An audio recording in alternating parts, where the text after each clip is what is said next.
this video, we'll walk you through how to complete the stationary sources section of your greenhouse gas emissions inventory. And stationary sources are part of your scope 1 emissions. And after watching this video, you'll see what stationary sources means, where to find the data to figure out your stationary sources emissions, online tools to help you calculate emissions, and the final numbers you need when reporting. So small businesses usually need to report both scope 1 and 2 emissions categories, and scope 2 emissions are usually from your electricity use, whereas scope 1 emissions come from some kind of fossil fuel combustion to power equipment, like maybe combusting coal to power your furnace. In a previous video, we gave an overview of scope 1 emissions, and in this video, we're going to be a little bit more detailed about how to handle the data for it. But you can see the links below if you need some more information on scope 1 in general, or if you need help setting an organizational boundary for reporting, which you should do before starting to calculate your data. Hi, I'm Jennifer Duffy, a GRI certified sustainability professional with PilotSong Sustainability. And this video is geared towards smaller organizations. If you're a large organization, say you work someplace with 1,000 or more employees, just as a rule of thumb, then this may, there's going to be more steps involved which are beyond the scope of this video. Also, you can check out the time codes on the slider at the bottom of the video if there's specific areas where you need help. So let's get into it. So we are going to use a sample company just called Terry's Pet Stuff. And they are a small business and they make different pet products that they sell to retail stores. And they have 3 locations in 3 different states. We're just going to focus on their building that's located in New York. And they own 100% of this building, and they rent out 50% of the building. They also own some vehicles, but your vehicles aren't relevant when you're figuring out your stationary source emissions. So let's just say that one of Terry's largest customers, they have a new supplier code of conduct, and it requires all of their suppliers to disclose or report on their greenhouse gas emissions. And this customer has asked Terry's Pet Stuff for their scope 1 and scope 2 emissions amounts, and they want a breakdown of the sources of those emissions. Now, the scope 1 emissions, as we mentioned in a previous video, they can be broken down into stationary sources like furnaces, mobile sources like any kind of vehicles, and a third subcategory of scope 1 is refrigeration or cooling sources, and then fugitive leaks, which may come during some kind of manufacturing processes. And these are all scope 1 emissions, and we're going to be focusing on stationary sources emissions and how to calculate those in this video. So now there's 3 things that Terry from Terry's Pet Stuff is going to need before they can get started quantifying their emissions. And the first is they need a place to hold their data, some kind of database. They need fuel records because that is how they're going to figure out their emissions. And then they need a calculator that can convert their fuel usage into emissions amounts. So like we said, the first thing they need is a database. And what I'm showing on screen right now, this is an emissions template that you can purchase from our PilotSong Sustainability website. You can also create your own template to use as a database, and I'll go over some tips for that as well. But just 2 important things to know when you're reporting on any kind of sustainability data, and especially greenhouse gas emissions, is it's important to document your methodology. You need to show how you arrived at your numbers. And so you're going to need a place to store all of your inputs, like fuel usage information in this case. The second important thing to know is that you're going to need to report your data to different people in different ways. For example, you may have a customer, like say Terry's Pet Stuff has a customer who wants a breakdown of your emissions by source, such as maybe your your stationary source versus your mobile sources. And another stakeholder, maybe some kind of regulator down the road, may want to break down of different type of greenhouse gases, like how much carbon dioxide you emitted versus methane or something like that. And then another may want a breakdown by geographical location. So it's important to keep your data disaggregated, so that you can kind of consolidate it in different ways as needed. And that's what our templates are meant to do, to help you do that. So Terry knows that they need a database, a way to store their fuel usage and other data they're going to collect and then use to calculate emissions. And for small businesses, you can use an Excel or Google sheet for this, especially when you're a beginner. Now, it's most likely better for larger companies to use software platforms, especially if you have multiple locations. But when you're just beginning, using a spreadsheet has a few advantages. And again, whether you use our pre-built templates or you make your own, one advantage of using Excel spreadsheets or Google Sheets for your database is that you can get started with a small budget. You most likely already have Excel. The second advantage is that you don't have to take time. It can be a job in itself just to evaluate different platforms and then to commit to a contract for them. So obviously you don't have to do that if you just use a spreadsheet. Also, your staff, another advantage is your staff doesn't have to learn a whole new software platform. They just need some basic Excel knowledge. And another advantage of just using a spreadsheet for your database is then you keep control of your data, how it's stored, how it's accessed. If for some reason, if you would say started using a software platform, later decided you didn't like it, then you're going to have to worry about getting the data off of that platform, and it can just add some more complexity that, again, isn't necessary for small business just starting. Okay, so Terry decided that they're going to use a pre-built database like the one that we have on our website. And as we go through this example, I'm going to be using our PilotSong Sustainability pre-built templates, but as I said, I'll give you tips on how to build one similar to what we offer if you'd rather if you're a do-it-yourself kind of person. So our emissions template is based on the greenhouse gas protocol, and you may have seen this before in some of our other videos, but it's this greenhouse gas protocol, which you can get from the greenhouse gas protocol website. There's a link below. It's used by thousands of companies all over the world they follow it for guidance on reporting on greenhouse gas emissions. And our templates are also based on the GRI standards, the Global Reporting Initiative standards. And while the Greenhouse Gas Protocol is specifically guidance for reporting on greenhouse gases, the consolidated set of the GRI standards, it includes every sustainability topic that you can imagine. And our emissions template is specifically built on this GRI 305 topic, emissions, and where they give very specific requirements on what needs to be included when you report on these type of emissions. Okay, so Terry's going to use our pre-built emissions template as the database. Again, this is going to help because it's going to ensure that they show the correct methodology and document their methodology for how they calculated their emissions numbers. And this methodology is based on accepted standards. And it's just important to use standards such as the GRI standards when you report on sustainability data, because then your report's going to be more credible and verifiable.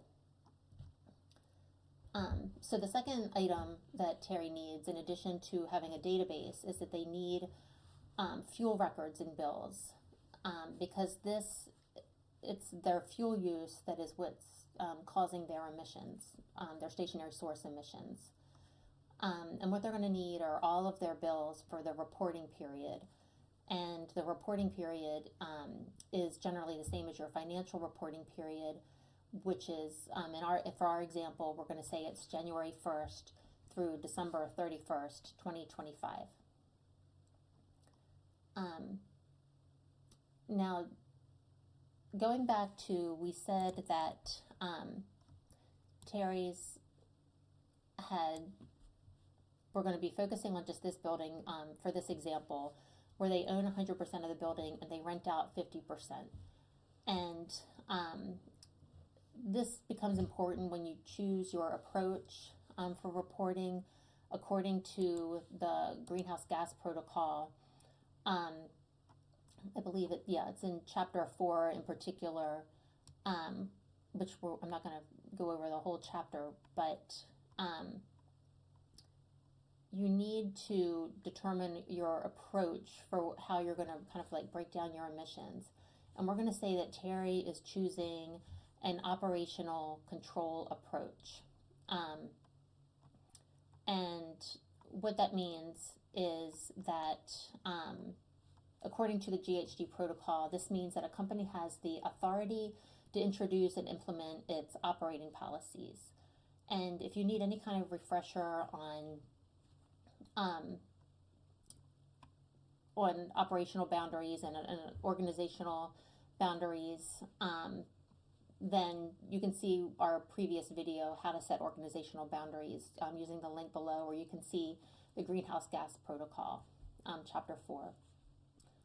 So, as we said, we are going to, we're focusing on this Building 1 in New York. And so Terry is gathering all the fuel records for this building in New York. Now, they rent out 50% of the building, but Terry is responsible for all the building equipment. And so that's why, even though their tenant may use the heat from the furnace and that kind of thing, Terry is responsible for reporting on the emissions, because they're the ones that choose the equipment and set the policies for how it's used in this example that we're following. So then the third thing that Terry needs, they have their database, they have their fuel record. So the third thing they need to figure out their emissions is some kind of calculator or tool that will take their fuel consumption amounts as an input, and then it'll output emissions amounts. And that's where something called the EPA Simplified Greenhouse Gas Emissions Calculator, there's a link below that you can download it, or you can download one from our website.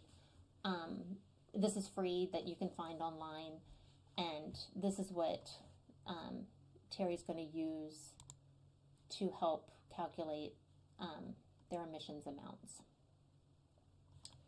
Okay, so Terry is now ready. They have their database in the form of this emissions template. They have their fuel records organized, including natural gas bills and fuel oil bills, and they have the EPA calculator downloaded. And again, that EPA calculator is just a simple Excel spreadsheet. It just has a bunch of formulas built in, but it's super helpful. Okay, so now we are ready to start calculating our stationary sources emissions, which again are a subcategory of scope 1 emissions. And Terry's downloaded this PilotSong emissions template from our website. But before they start editing and adding data, they've made sure to save a copy into a folder in their company's directory. Maybe they have SharePoint, Microsoft SharePoint, for example. And they make a copy that's a working version, and then they save one that's unedited, just in case someone accidentally overwrites or deletes something on the working copy. Or if you have versioning, say SharePoint versioning that you use, then you can use that too, of course. But just all that to say, it's important to have a backup version saved somewhere. So going back to our template, you're going to start on the introduction template and fill in the organizational information, especially your reporting period, which is going to be a full year. Again, as we said for our example, we're going to use January 1st through December 31st, 2025. And then this is our very first year of reporting, so it's going to be our baseline year that we use to compare for years in the future our progress against what our numbers are this year. And our baseline year is 2025. Okay. Next, they're going to the instruction tab, which has instructions on it. They're going to just follow the stationary combustion part of the instructions. This emissions template also includes mobile sources, and it also includes sources such as from cooling units and refrigeration, but in this video we're just focusing on stationary sources. So again, on instructions, what we're going over on the video is what applies for the stationary combustion instructions that are on this template. So we see that the next thing that we need to do is go to the Scope 1 Inventory tab. And what Terry's going to do is create an equipment inventory for the New York building, as we saw here, this building, where they own 100% and rent out 50%. And it helps to create an equipment inventory before you start doing all your calculations, because then you can keep your records organized. We'll have a list right here about whether what kind of equipment you have and what kind of fuel the equipment uses. So say Terry has a hot water heater or a boiler or a furnace. We'll just say yes, and we'll say yes. And then maybe their boiler uses fuel oil, which is typical for that type of equipment, and maybe their furnace uses natural gas. And on these templates, the orange colored cells are where you put your inputs. You wouldn't input anything if it's not an orange cell. Now, our template has these drop downs of fuel types, and the drop downs are simply copied from the emissions calculator, which also has different fuel types. And this is very important when we're going to be figuring out our emissions. Okay, so now again, this whole video is based on if you're in the United States, if you're located in the United States. If you're not, the Greenhouse Gas Protocol has tools. The GHG Protocol website has calculation tools, but I just find them a little bit more difficult to navigate because you just have to sift through a lot of information that's not necessarily relevant to you, but they are available. So let's go back to our emissions template, our stationary combustion inventory list.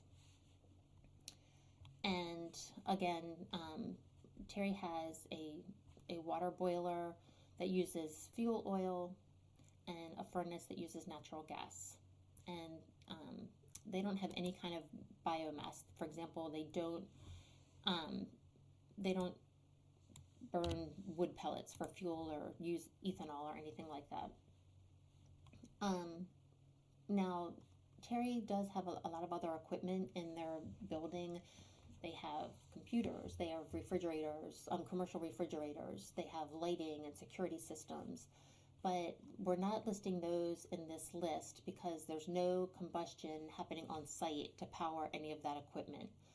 All of the equipment that's powered by electricity comes under scope 2, so we're just not going to pay attention to that right now. Now going back to our template, our inventory tab, there's also a table for you to list mobile sources such as vehicles and also refrigeration and cooling equipment. But again, we're just focusing on stationary sources in this video, so we're just going to ignore those for now. Okay. So next we go to the tab that says Scope 1 Stationary Monthly. And I'm just going to briefly read you something out of the Greenhouse Gas Protocol standards. And it just says, this is from chapter 3, it says, in developing a greenhouse gas accounting system, a fundamental consideration is to ensure the system's capable of meeting a range of reporting requirements. Ensuring that data are collected and recorded at a sufficiently disaggregated level, disaggregated being our key word in here, and capable of being consolidated in various forms, will provide companies with maximum flexibility to meet a range of reporting requirements. So again, that's why we're using this template as our database, because this will keep our data disaggregated so that we can combine it in different ways if we need to. And the other reason that we're using this template to collect our information is it's very important, as I've said before, to show how you arrived at all your numbers. Okay, so let's say that Terry has collected invoices from our inventory. We know they have a boiler that uses fuel oil as the fuel type, and then the furnace that uses natural gas. So Terry has gone and collected all of the natural gas bills for the reporting period and the fuel oil bills. So let's just say in this first table, we're going to put in our natural gas is the fuel type. And it's important the way if you're going to set your own template up or to use our template, to use just one fuel type per table that you set up. And you'll see later when we use the calculator why that's the case. So we're going to have one table for natural gas, and then we're going to have another table for fuel oil. Now, so what number do you take from your natural gas bill? I just have an example natural gas bill here, and you just want whatever the usage amount is. It may say estimated usage or total usage, but you just want the usage amount. The other numbers don't matter to us. Okay. Now one quick thing, what do we do if the units on our fuel bill don't match the units on the EPA calculator? Because we need the calculator to calculate emissions. So we can go to an online tool that'll convert fuel units. You can there's different conversion calculators out there. This one I just go to, it's called nrg.com. And let's say from just this bill that we were just looking at as an example, their unit is MCF, but if you go to the calculator, one second,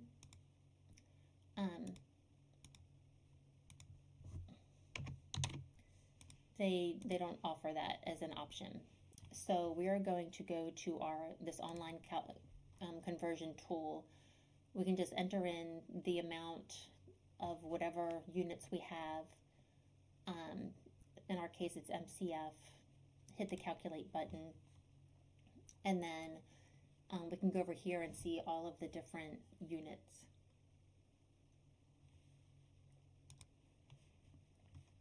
So in our case, we would want the therm number to put into the calculator. So, sorry, that was my dog groaning in the background if you heard that. So, again, Terry has two different sets of bills. One set is the natural gas bills, and then one is the fuel oil bills.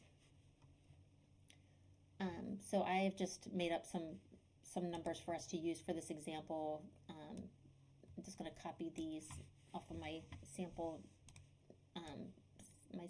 data set here. But again, you would be getting these numbers from your fuel bills and put them in the quantity combusted column. And again, you want to include the numbers from all months of your reporting period. And you also want to be in your table, again, for documentation's sake, to include the type of fuel that was combusted and the state of that fuel in your table. And then you definitely want to include the units that your bill is in. Okay. Which is therms in our case. And again, as I've said, I believe that it's important to have a separate table for each fuel type. Our template includes spaces for 2 different types of fuel. If you have more than that, then you would just want to copy and paste a table for yourself. Okay, so we put in the natural gas numbers. I'm just going to really quickly just put in some sample fuel oil numbers into our template under the quantity combusted column. Okay. So now we have, and this is all our fuel oil. And this, of course, is liquid. Oops. Looks like I missed a number. Make sure you don't miss any numbers. So from the sample data set I missed, so we have to add in 500. Again, make sure that you include all of your months of the year. And just ignore this number, it's all just fuel oil. Okay. So now what we're going to do is what we really wanted is the annual totals, and that's what we're going to copy into the EPA calculator. So we're going to take the total for our natural gas, and we are going to copy that into the EPA calculator on the stationary tab under the quantity combusted, and then just make sure we're only inputting information into anything of the orange cells. You can put in the description of your facility, you can put in your source area, but you don't have to, but you definitely need to put in the type of fuel combusted, which in our case is natural gas, the state of it, which is natural gas, and then the unit. And again, you need to be really careful when you're putting in units. And then on our next row, we're going to copy from our template this fuel oil annual total.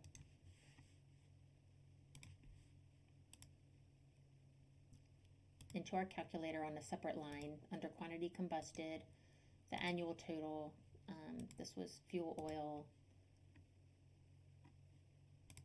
and it's a liquid, and the unit was gallons. Okay, so again, that's why we had 2 separate tables, because we're going to put the annual amounts on each different rows of this table 1 of the stationary combustion tab.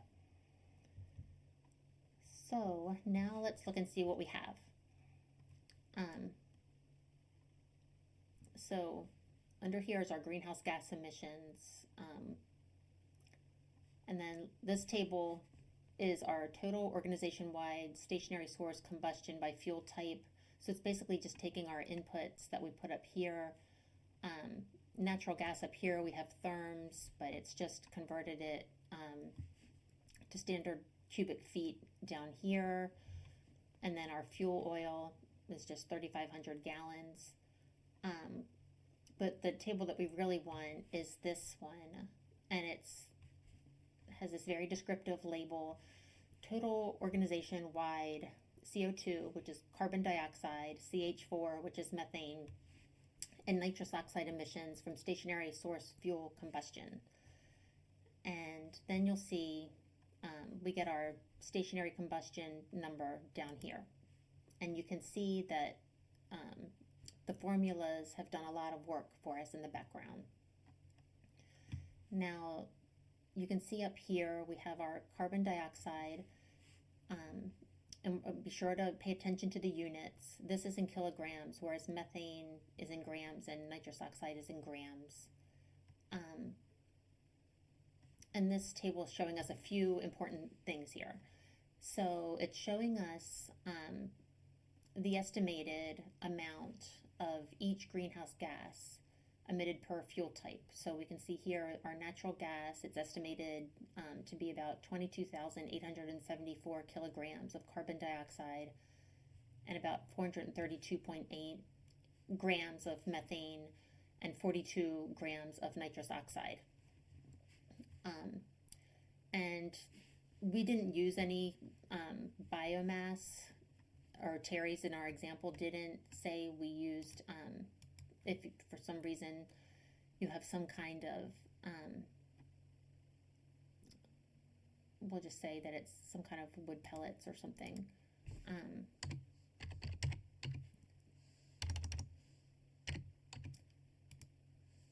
just putting in something really quickly here.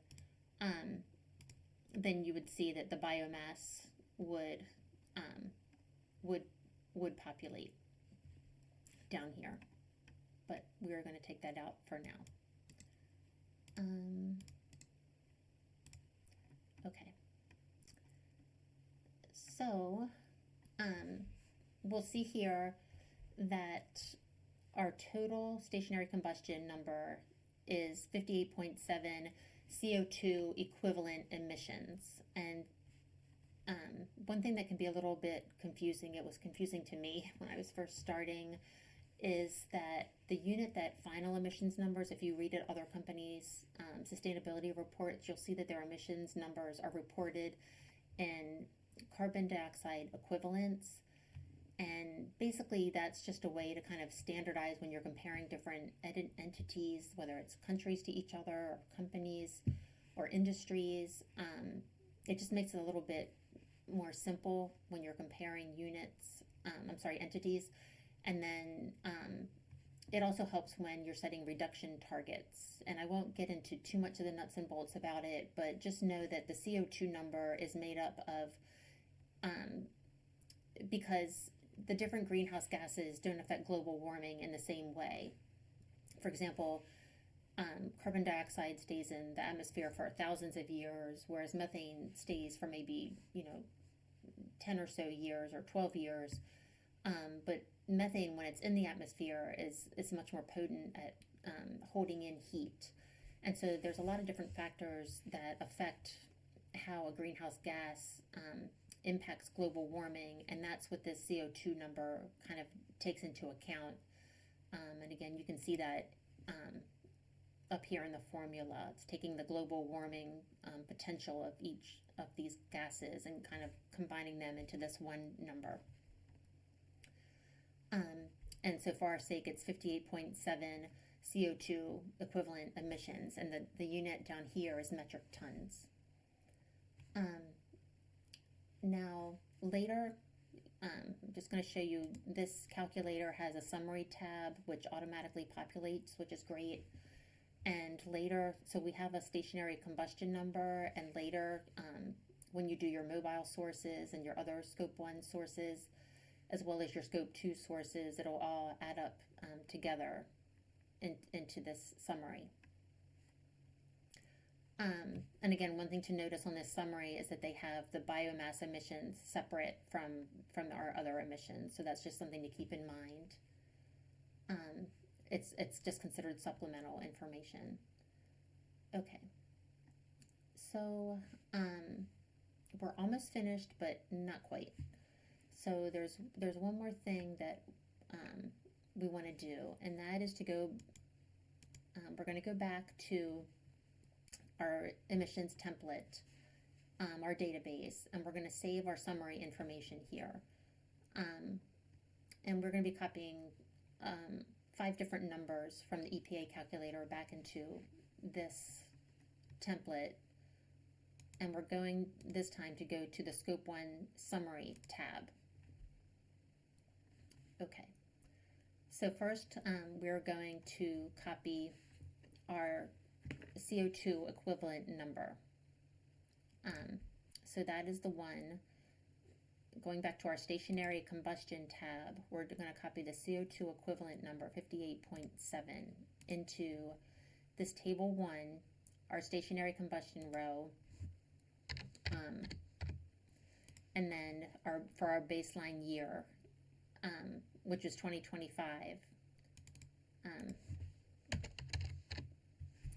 And then next year we would put our number under year 2 and year 3 and so on. But this is a very important number. Then next we want to do a breakdown. Our biomass number is 0, sorry, because we didn't have any biomass, but if you did, we would put the number here in the stationary combustion row of the baseline year. And next we have a table where we're going to put in our carbon dioxide number. So we get that number from our carbon dioxide column in this table. So we're just going to copy that into our template. We copied it in the stationary combustion row under our baseline year, which is 2025. And then you could ignore this part of the table because we're not doing mobile sources right now. But when you do them, that's what these rows are for. Next, we're going to copy our methane number. So go back to our calculator, the CH4, which is methane column. We're going to copy that into our template stationary combustion row under our baseline year column. And again, we have our units or grams. Again, ignore the mobile sources. We're not doing that in this video right now. And then we're going to go to our nitrous oxide amounts, get that from the calculator, our nitrous oxide column.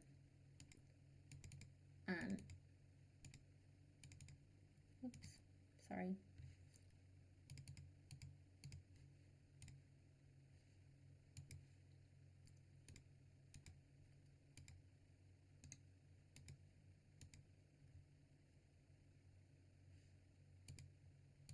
Okay, sorry about that. I've done a few iterations of this video, so all right, so our 322, and then we're going to put that into the stationary combustion row of our nitrous oxide table under our baseline column. Okay, and so next year again we'll enter our nitrous oxide number into year 2, and then the year after that in year 3. We can keep reusing the same spreadsheet. Okay, so Terry has completed their stationary sources emission accounting. Again, they have these 5 important numbers saved in this Scope 1 summary worksheet of our emissions template. They have their stationary combustion total number, 58.7, CO2 equivalents, metric tons is the unit, and then they have their biomass number, which happens to be 0, their stationary combustion from the carbon dioxide amount of stationary combustion for 2025 here, and then they have their methane amount for stationary combustion here, and their nitrous oxide here in this table. All right, so awesome job. That was a lot of work, but now if anyone comes back and asks our numbers and how we got them, we have all of that documented. So what's the next step? After this, then you would want to, if you haven't already, calculate the rest of your Scope 1 emissions, which, as we said, also includes mobile sources, refrigeration, and so on. And again, you can build your own template for that, or you can use ours, which we have mobile sources and other categories ready to go. And if you do need help with calculating your mobile sources emissions, then just check out our next video. And thanks for watching.